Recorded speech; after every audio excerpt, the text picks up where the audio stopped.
Halo, salam. Ketemu lagi dengan saya Diana Anggraini. Kali ini kita akan belajar mengenai sistem komunikasi intrapersonal bagian pertama.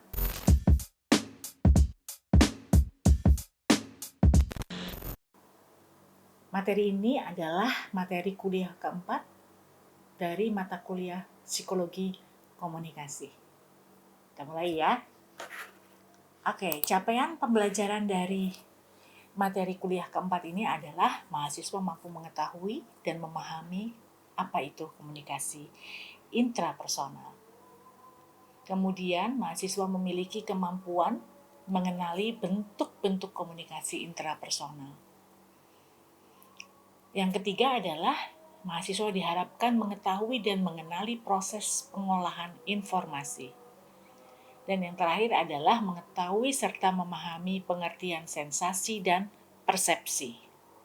Oke, kita mulai dengan pertanyaan awal. Silakan yang mau jawab. Apa itu komunikasi intrapersonal? Oke, ya silakan chat, ya dijawab apa jawaban kalian terkait apa itu komunikasi intrapersonal.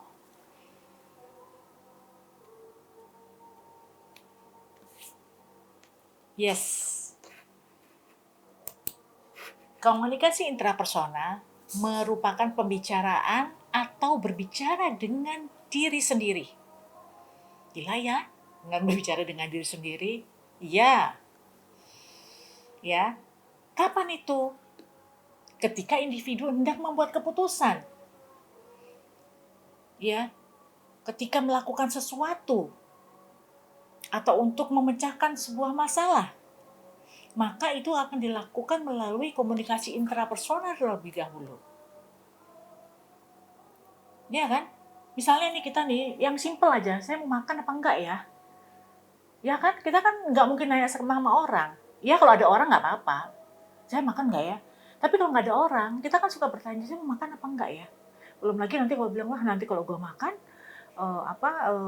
gue gemuk deh, misalnya seperti itu. Tapi kalau nggak makan gue lapar, gue kepengen. Nah, galau kan? Tapi itu kan proses itu terjadi di dalam diri. Kita ngomong pada diri kita sendiri, iya kan? Oke.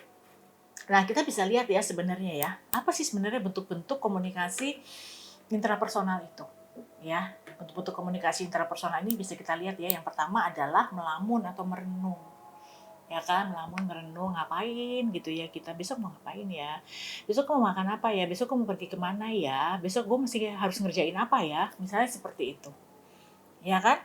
Dan nggak mungkin kita tidak melakukan itu, karena apa, kita kan makhluk hidup, kita pasti akan berpikir terus, ya kan? Kemudian bentuk komunikasi intrapersonal itu adalah bermimpi. Ya, jadi jangan salah, wah mimpi itu kadang-kadang cuma bunga tidur, iya. Tapi ada loh mimpi yang istilahnya dinamakan sebagai lucid dream. Ya, lucid dream itu pernah nggak kalian merasa bahwa ini sebenarnya mimpi loh, tapi kok gue ngerasa beneran loh. Ya kan? Kadang-kadang kita ngerasa kayak kita jatuh dari ketinggian, terus kita benar-benar jatuh dari tempat tidur misalnya. Atau kita terkaget, bangun ada apa ya gitu ya. Nah, itu yang dinamakan lucid dream. Kemudian berbicara sendiri atau membaca sebuah tulisan dengan suara keras. Ya, kalau kita baca misalnya gitu ya. Saya Ibu Budi, saya Bapak Budi. Itu adalah berkomunikasi dengan sendiri.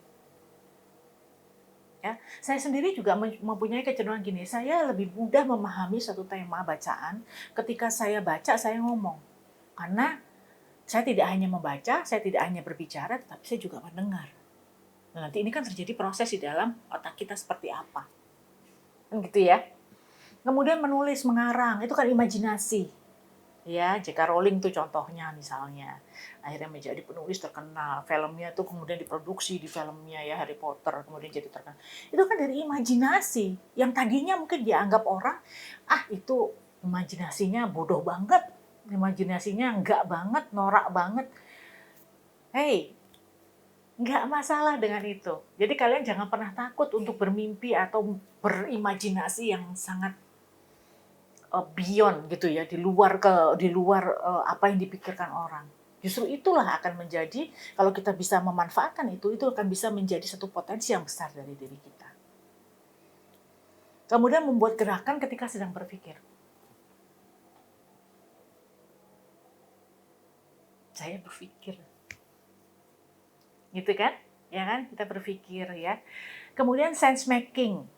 Ya, contohnya misalnya menafsirkan peta, gambar atau simbol. Ini kemana ya? Kita ke kanan atau ke kiri ya? Misalnya seperti itu. Ya kan? Kita bisa lihat.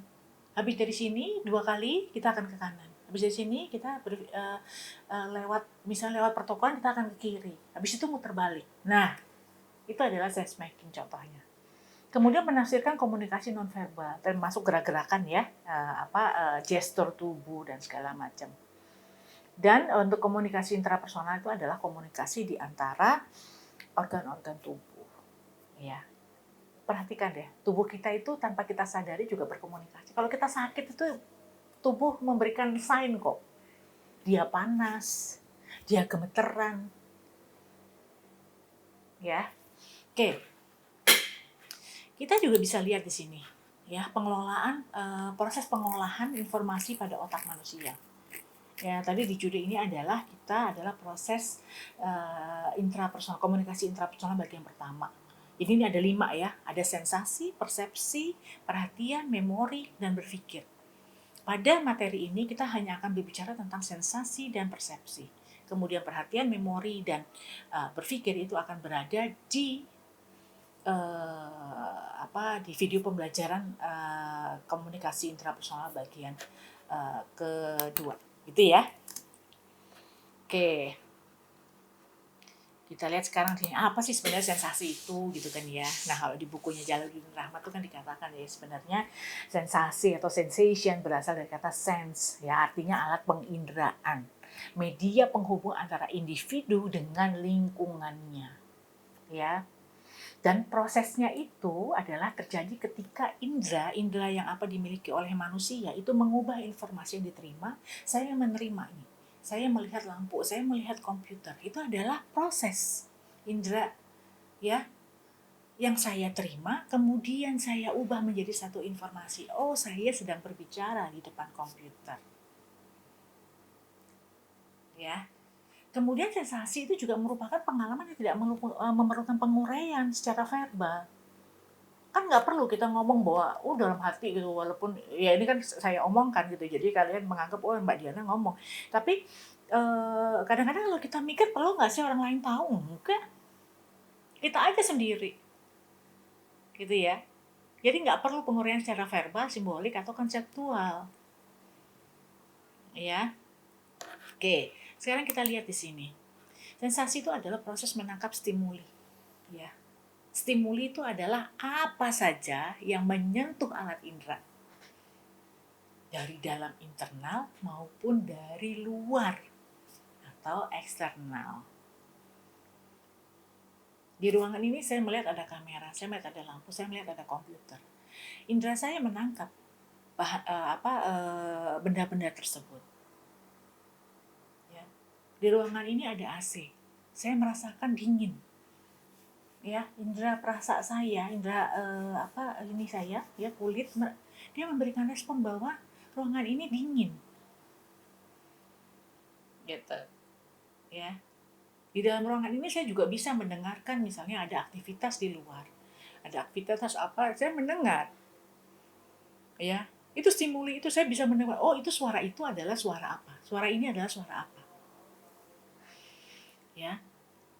Kalau tadi dari internal maupun dari luar eksternal, atau juga stimuli eksternal yang diganggu stimuli internal. Dan ini proses ini dapat dikatakan juga sebagai proses transduksi, mengubah satu bentuk ke bentuk yang lainnya. Ya kan? Saya menerima stimuli, saya keluarkan dalam bentuk kata-kata. Bentuknya berbeda kan? Pesannya beda. Ya. Mungkin kalian juga belajar ya, bagaimana ketika kita menerima satu pesan itu adalah proses encoding, kemudian bagaimana kita mengolah pesan itu, dan ketika kita hasilkan menjadi satu pesan yang lainnya adalah proses decoding. Nah, Kita bisa lihat di sini ya ada 9 macam alat indera ya. Yang pertama adalah penglihatan, mata lah jelas lah ya. 2, penciuman, hidung gitu kan ya. 3 adalah pendengaran gitu kan ya. Habis pendengaran adalah perabaan misalnya. Terus temperatur tubuh ya kan. Kan di ini kan. Terus rasa sakit. Ya kadang-kadang kita bingung ya. Nyamuk sekecil itu kita bisa tahu loh dia di situ loh bikin gatel. Padahal cuma setitik doang. Kita yang badannya sebesar ini gitu ya, ya kan? Kemudian ada kinestetik. Kinestetik ini adalah kemampuan memproses informasi secara fisik atau menggunakan gerakan-gerakan tubuh, gitu kan? Sehingga luarannya misalnya menjadi tarian misalnya, atau ada anak yang misalnya tarian sport olahraga misalnya, itu kan kinestetik kan gerakan seperti itu. Atau juga yang vestibular, kemampuan mengolah informasi terkait dengan pengendalian keseimbangan tubuh. Nah, biasanya keseimbangan tubuh itu beradanya di area THT. Gitu ya, keseimbangan tubuh. Ini kita bisa lihat di situ. Oke.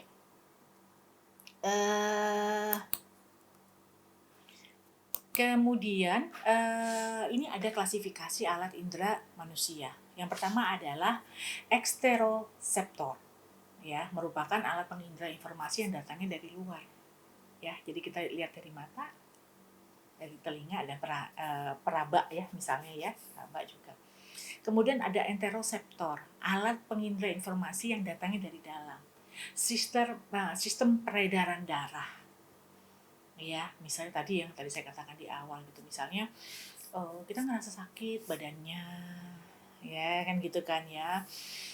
Kita merasa panas, kan diinformasikan dari badan kita tuh diinformasikan. Emang sekarang ada alatnya. Ya misalnya kalau kita panas, kita mau tahu temperatur kita berapa, ya kan ada alatnya. Tetapi sebelum itu kan kita sudah bisa merasa badan saya nggak enak, gitu kan.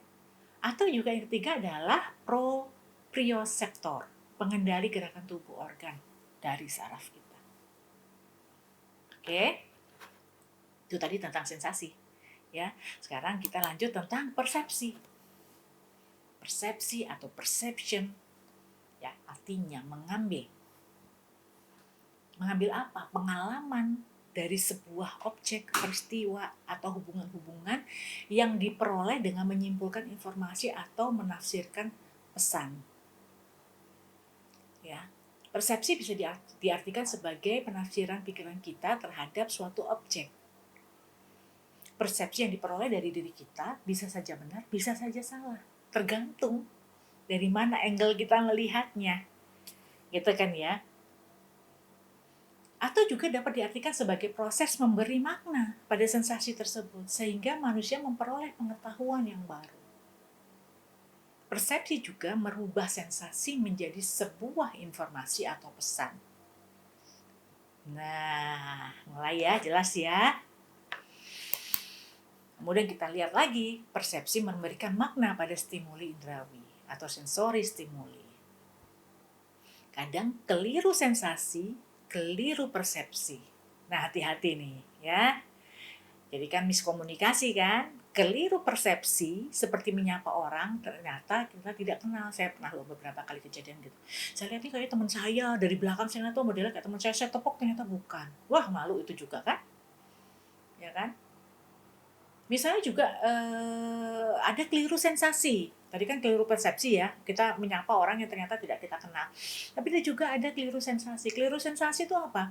Kita mendengar ada, lu cantik deh misalnya gitu ya. Ternyata gitu ya. Misalnya orang itu bilang ke saya, lu cantik deh gitu. Ternyata kuping saya ada nggak bener nih. Kuping saya bermasalah. Jadi saya menganggap kata cantik menjadi antik. Nah kan jadi salah pula gitu kan. Akhirnya saya cuma bilang, wah ini ya, gila ya lo ngatain gue antik gitu. Emangnya gue barang kuno misalnya. Ya, akhirnya jadi tersinggung, jadi marah, jadi berantem, ya kan? Nah itu perlihatkan. Atau juga misalnya saya mengatakan, Anda gagah sekali, lalu Anda marah misalnya. Artinya apa? Artinya ada yang keliru ketika Anda mempersepsikan pesan saya. Saya nggak tahu kondisi Anda. Mungkin Anda sedang merasa tidak sehat, mungkin Anda sedang merasa mengalami suatu kejadian yang tidak enak. Jadi ketika menerima pesan yang saya sampaikan, itu dianggap sebagai sebuah penghinaan. Gitu ya. Nah, kemudian faktor penentu persepsi pertama adalah biologis. Ya, ini bisa dari genetik, bisa dari gender, bisa dari hormon, bisa dari nutrisi ya yang diasup oleh kita. Kemudian ada juga faktor sosial. Faktor sosial ini kaitannya dengan kemiskinan, kesehatan, kriminalitas, ya, pendidikan, kesejahteraan dan segala macam dan lain-lainnya. Kemudian ada faktor kejiwaan, kaitannya dengan mental, rasa kecewa, ketidakharmonisan misalnya seperti itu.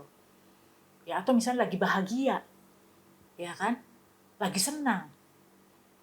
Bisa saja jadi berbeda persepsinya. Dan juga yang terakhir adalah faktor penentu persepsi budaya. Ini kaitannya dengan di mana tempat dia tinggal, geografis. Klasik kan nanti akan mempengaruhi ke bahasa yang digunakan, sikap yang mereka lakukan, kemudian juga religi, itu juga sama. Oke, yang terakhir adalah saya ingin melihat Anda gambar saya ingin melihat teman-teman semua melihat gambar berikut ini. Silakan jawab, ada berapa gambar orang di sini?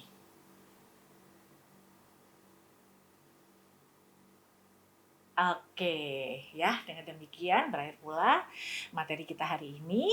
Terima kasih, salam sehat dan salam Pancasila.